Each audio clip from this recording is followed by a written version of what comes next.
Memorize a passage. What sticks and stays with us. There are some words we carry with us, lines that echo in our minds long after we've heard them. They're not always memorized on purpose, they just stick because they speak to something deep inside us.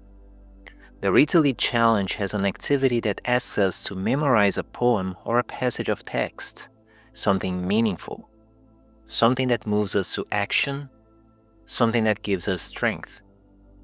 I've been sitting with this prompt for a while. It brought to mind a scene from the Fahrenheit 451, not the book this time, but the movie version. In that dystopian world where books are banned and burned, a small group of rebels becomes the book people, each one committing an entire book to memory and passing it on by reciting it word for word, living libraries on the run. I started thinking about the passages that have stuck with me, not necessarily through any formal exercise, but simply because they moved me deeply enough that I couldn't forget them. Here are a few. Happy is the person who can improve others, not only when present, but even when in their thoughts. Seneca. Assume that the person you're listening to might know something you don't. Jordan Peterson. The squeaky wheel may get the grease, but if it squeaks too much, it ends up getting replaced. Will Bowen. There's a theme here: humility, growth, and the quiet influence we can have on others.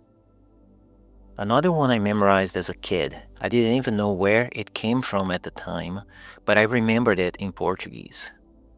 Pessoas sábias falam sobre ideias, pessoas comuns falam sobre coisas, pessoas medíocres falam sobre pessoas. Later, I found it in English, attributed to Eleanor Roosevelt. Great minds discuss ideas, average minds discuss events, small minds discuss people. And another one, also in Portuguese from way back. Nação desenvolvida é povo que lê. A developed nation is a people who read. That one hits even harder now. As a kid, though, poetry and literature weren't framed in a way that invited curiosity. They felt distant, something to be decoded for a test, not felt or lived. Looking back, I realize how much I missed because of that mismatch. It took me years to come back and appreciate these words that make us feel and not just analyze. It also made me think. We are taught to read, but not always to listen. Over time, I've added more passages to my mental shelf. If you don't like something, change it. If you can change it, change your attitude. Don't complain. Maya Angelou. Balance is not something you find, it's something you create. Jana Kingsford. What you do matters, but why you do it matters much more. No. That one I had on my business card for many years. A mentor is not someone who walks ahead of us to show us how they did it. A mentor walks alongside us to show us what we can do. Simon Sinek. The important thing is, it isn't just what you do and what you learn. You gotta pass it on. Then you've lived a life worth living.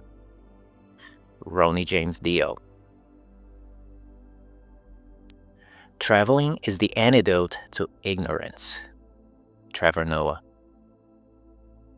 Learn from your past and be better because of your past, but don't cry about your past. Life is full of pain.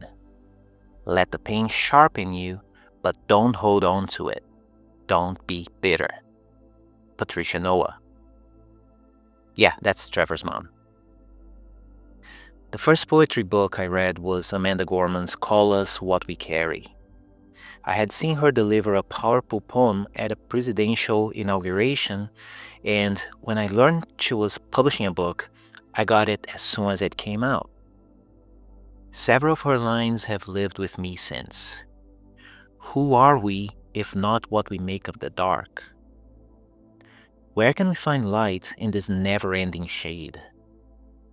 There is always light if only we are brave enough to see it, if only we are brave enough to be it.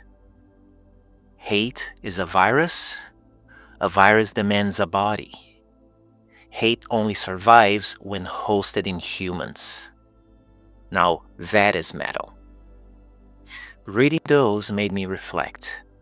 What separates poetry from lyrics?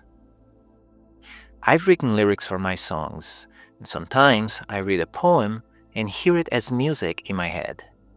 Other times, I hear a melody and start imagining the words that belong in it. So where's the line? Maybe the difference is the formality of rhythm and structure, or maybe it's a backing track's presence or absence. Perhaps it's just perspective, and maybe that's okay. Reading Amanda Gorman's words about the dark and the light made me think of these lyrics I wrote to my song, The Stream and the Mountain. The waves will form, crash, transform. The water rejoins the ocean. Two ways to spread light: create, reflect. Be the candle or be the mirror. May the stream of joy erode the mountain of sorrow. May this gentle breeze take the dead leaves away. The artist Ren made me rethink my dislike of rap. He explained that rap lyrics follow the rhythm of drums, not the melody.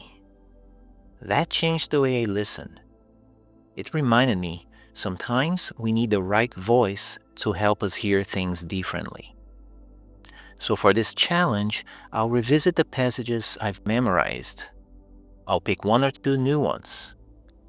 I might even set them to music, or write new lines of my own. Words stick when they mean something to us. When they echo a truth, we already feel it inside. That's what I want to memorize.